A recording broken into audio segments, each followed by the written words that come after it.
This is the Range Rover, and it's a little bit like the Queen doing Tough Mudder. You see, it's a very regal vehicle, yet can cope with the muddiest of terrains. Obviously that dual ability. It doesn't come cheap though. This car starts from just under £84,000, but through carwow you can save over £4,000 off one. In fact, if you click on the pop-out banner just up there in the top right hand corner of the screen, or follow the link below the video, you can go to carwow to see how much money you can save from our trusted dealers. Let's start this review by talking about the Range Rover's design, and this is a car that is instantly recognisable the world over. Now, as you move up the range, it gets a little bit more showy, a little bit more footballers' wives. The actual lower down cars are actually a bit more regal. But this is a status symbol, isn't it? Nothing else looks like a Range Rover. It's certainly got plenty of presence. Inside, it's also instantly recognisable as a Range Rover. The design is starting to feel a little bit dated when you compare it to the latest Mercedes GLS or the BMW X7. But it's so effortless and classy. Everywhere you touch, there's leather.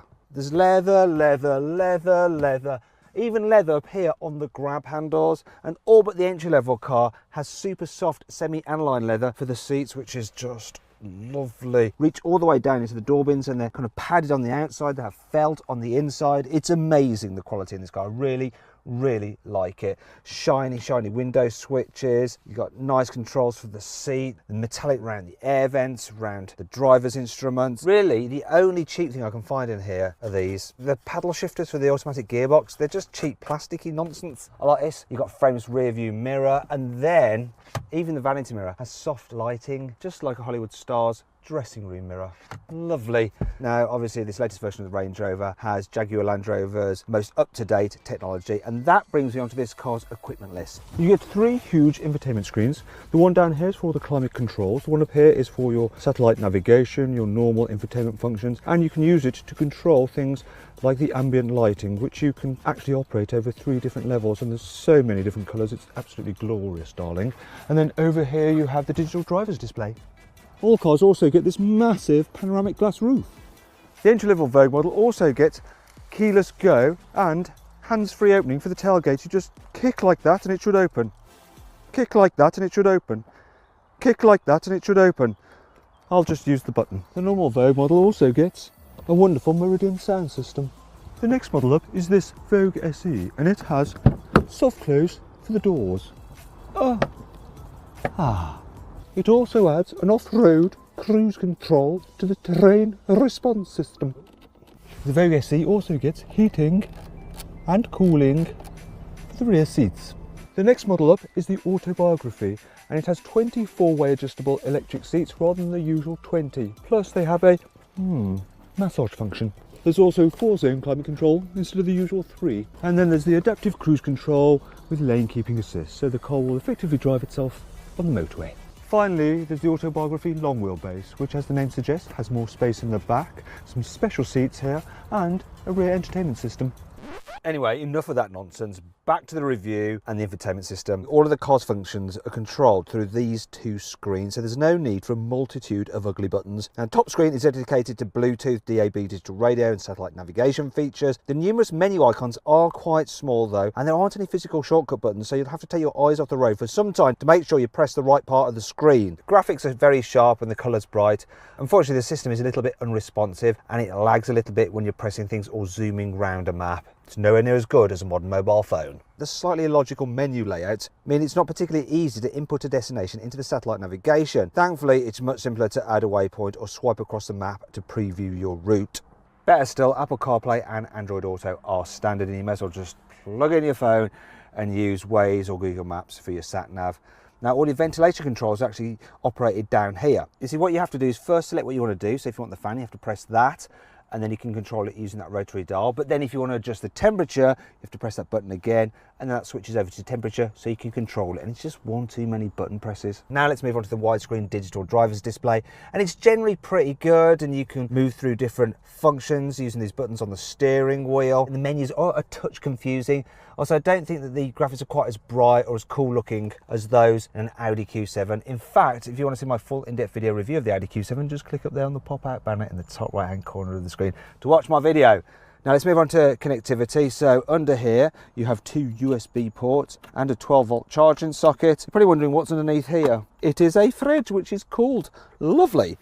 Also you have some cup holders there, but they will hold large bottles. You can also hold bigger items like that as well, which is pretty good. And check this out, there's a cutaway for a mobile phone. Look at that, brilliant. Also I want to show you this. Just take those out of there, because you can slide this forwards and then you have a secret storage area down there with a charging point for another mobile device. In fact, that is designed to take an iPad. Brilliant. There's more storage here, look.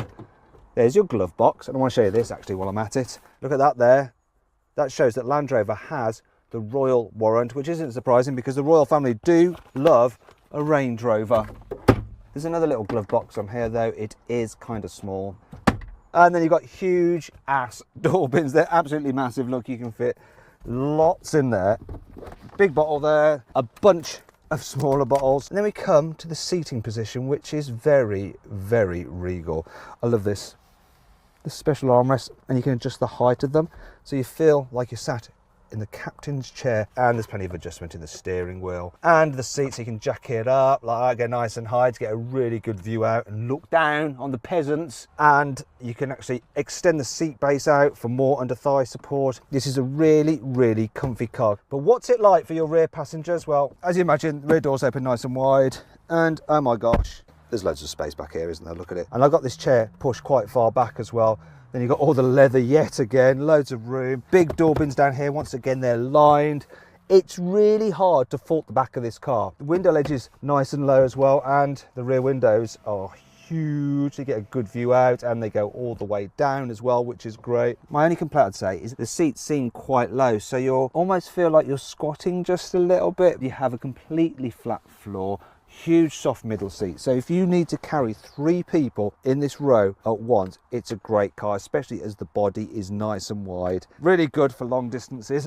Of course, you can recline these rear seat backs as well, and most people, if you've just got 2 in the back, you're just going to sit there with this armrest, which has 2 posh looking cup holders, a pointless bit of storage there. You're going to keep in that? I don't know. Let me know in the comments below, I guess. And of course, if you need to carry longer items and 2 people either side, you've got through loading as well. All very good, all very impressive, and I can't really complain much, especially as you then get some extra charging points down there for everyone's mobile devices. I want to show you this too. Look, yeah, how posh are these folders on the seat backs? Fit in a baby seat. Well, it's super easy because there's so much room to manoeuvre back here. More of a problem though is finding the ISOFIX mounting points, because they're wedged between the corner where the rear seat backrests and the bases meet.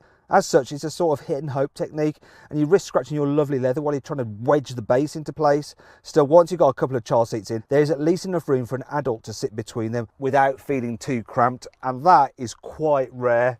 Anyway, let's move on to the boot. Let me guess, it's going to be quite large. So the first thing I want to show you is this. Oh yeah, the Range Rover has a glorious split tailgate. It's great, absolutely love it. You can sit on it, makes it easy to slide items in and out, and look at this, yeah. God, massive boot, look at it, absolutely huge, can carry loads of stuff in there. Love the carpeting in it as well, it just feels so expensive. And underneath here, a proper spare wheel. Oh yes, Land Rover, keeping it real. There's some of the useful things as well, like solid tie down points, a 12-volt socket for charging things. And you might be thinking, oh no, how do you fold down the rear seats? You can't get to them because of this split folding tailgate. You just do this, press some buttons, and they move down slowly. Slowly. It's just moving the front seat out the way as well. So that's good, you don't have to run around to the front seat, it figures it all out eventually. Now you might be thinking, just more stuff to go wrong, Matthew. After all, it is a Range Rover and they don't have the best reliability record. And you'd probably be right. Anyway, let's do the next one. Look at that. Now you don't have a completely flat floor. Oh bugger, I've got to go and get this suitcase. So it's a bit harder to push things right to the front, which is a long way away. So you have to come into that. So that's a bit frustrating. But you probably want to know just how much stuff you can fit in this cavernous car. Well, with all the seats folded down, you can fit in 3 large boxes, 12 small boxes, 2 large suitcases, and a soft bag inside. With the rear seat and the load cover in place, there's still an impressive amount of room. Or you can get a pushchair in, golf clubs, a soft bag and 2 small suitcases. So then, this Range Rover is very, very practical. Perhaps the only downside is that you can't get it as a 7-seater version. So if you need 7 seats, you might want to check out the BMW X7, and if you click up there on the pop-out banner, you can see my full in-depth video review of that car. Speaking of annoying things about the Range Rover, here's 5 more. You can get a special effect paint called Duotone, but it'll cost £16,000. That's more than you can get a Volkswagen Polo for through CarWow. The sunblind for the panoramic roof is blooming noisy. I mean, listen to that racket. Plus, it's very slow, so it just goes on, and I'm getting blinded by the sun. Oh no! Such terrible, terrible first world problems. The glossy metal trim of the air vent reflects really badly in the window, and it catches your peripheral vision while you're driving. You think there's something in your blind spot just about to overtake you in your mirror. When you first turn on the car, it takes ages for the infotainment system to load up. So you're waiting, taking it going, you're waiting some more. You want to program the sat-nav, but you can't yet. You're late. You really need to get going now, come on. There we are, finally. If you want to remove the load cover, you first have to move the seats forward to free it up, and then kind of concertina it like that, and then really tug at it. God, it's so stiff. And it's very heavy as well, and you've got to be careful when you're manoeuvring it because it can fold over on your fingers and crush them, and there's nowhere specific to leave it in the car, so you have to just leave it there. It takes up quite a lot of space. So frustrating. Don't worry, there's still plenty to like about this car. Here's the CarWow 5 core features. The car's standard fit air suspension will automatically lower when the car's parked, so it's much easier for your passengers and your old dog to jump inside. Woof. When you turn the car on, the gear selector majestically rises up out of the center console. Ooh. Rear passengers can control either their window, the other person's window, or both simultaneous by using this toggle switch here. It's really good, so yes. Bye now. The infotainment system has a chauffeur mode, which allows me to put the passenger seat away to free up loads of room, so that my VIP in the back, which is cameraman Jack, has a lot of room to stretch out in. That is a lot of room. In fact, I could probably get back there with him as well. Isn't that lovely? All right, Jack, I'm coming through. You not only have one sun blind, but if the sun's coming from all directions, because you're on a foreign planet with multiple suns, you have 2 blinds. Look at that, so you can remain nicely shaded. Simple, but I like it. Right, and now it's time to talk about engines. So you can get the Range Rover with 2 choices of diesel engine. There's a 3-litre V6 with 275 horsepower, or a 4.4 litre V8 with 340 horsepower. They both do 0 to 60 in around 7.5 seconds. You can also get a hybrid version if it's economy you want, and it'll do 85 miles per gallon, even though it's only got a 2-litre 4-cylinder turbo petrol engine, though that is of course supplemented by electric power. And it's got 400 horsepower in total, so it can get from 0 to 60 in about 6.5 seconds. You can get a normal 3-litre 6-cylinder turbo petrol with 400 horsepower, and because it's lighter than the hybrid, it'll do 0 to 60 in just under 6 seconds. And then there's my favourite ones, the 5-litre supercharged V8. So there's one with 525 horsepower, but if that's not enough, there's another one with 565 horsepower, and they'll do 0 to 60 in just over 5 seconds, and are super quick, but also very thirsty, returning around 20 miles per gallon. Now, all Range Rovers come with an automatic gearbox as standard, and of course all-wheel drive. Now, this particular car is the SD V6 Vogue, so it should cost around £90,000, but I plugged the details into CarWow, and I've got an offer back for just under £87,000, so about £3,500 savings. So if you want to see how much you can save on a new car and to try our configurator, it's a bit of fun anyway, click on the pop-out banner just up there to go to CarWow. One of the great things about this car is the forward visibility. You just get a great view out, and then there's that big bonnet which just, it's like you're driving a tank, but in a good way. It feels solid and secure. The suspension as well is really quite floaty. Over speed humps, it just smashes them back into the ground. Occasionally though, potholes do catch it out and you get a sudden like surprising jolt. Now, there is the issue of the turning circle. It's a big old vehicle, but it's actually better than something like a BMW X7. Though the X7 you can get with rear wheel steering, which makes it more manoeuvrable than the Range Rover, which you can't get rear wheel steering with. The controls themselves are steering super light. The brakes, they're good too, not too grabby, and they do haul this big thing up. What's not so great though is the automatic gearbox. So you're at a junction waiting to pull out, you see a gap, put your foot down and here we go, we're off now. It's not the most responsive, but really the biggest issue when driving in town is finding a parking space big enough to accommodate this massive SUV. So there's a parking space there. Let's see how easy it is to park. Thankfully, the rearward visibility on this thing is absolutely brilliant. But I'm going to rely on the standard fit reversing camera quite a bit. Now, you don't want to be cubbing your big posh 20-inch alloy wheels because they are expensive. With the camera system and the decent view out the back, bosh, did it in a tour. What a win. Anyway, let's get out of here and see what this car's like on the motorway, which is actually where most people will be spending a lot of time in them. This thing is just great for doing long distances in. The chairs are super comfy. You can drive in like this and just, you know, relax. It helps it's really quiet as well. And this car has all the windows laminated, so it's super quiet in this particular one. Though, let's say you need to overtake someone, and once again the gearbox isn't great, so I'm doing 50. Put my foot down, here we go. Choose a gear, We've chosen a gear now, and we're off. So that's 70, which is okay performance-wise, but this is the slowest engine. The V8 diesel is punchier, and the petrol is punchier. But the economy on this one, I'm doing 30 miles per gallon, which isn't amazing, but considering the size of this car, I am quite impressed.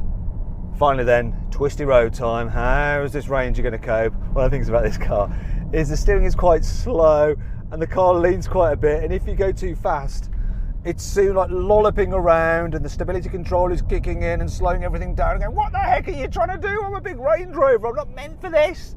It's fine if you just want to take it steady, but if you want to get a move on, yeah, something like a Bentley Bentayga will kick this thing's ass on a twisty road. In fact, if you want to see my full in-depth video review of the Bentley, just click up there on the pop-out banner or follow the link below the video. Now, you're probably thinking, well, what are you doing hooning a Rangy around a twisty road? This thing is supposed to be taken off-road. I want to see some off-roading. Well, do you know what? Most people who buy these things don't take them off-road, and so I'm not going to do that either, because the off-roading I've got here to test it on is pointless. I could do it in a normal hatchback. So instead, I'm going to give you a quick montage of some serious off-roading in the Range Rover. There you go, that's all you get in. But yeah, this car is better off-road than other SUVs.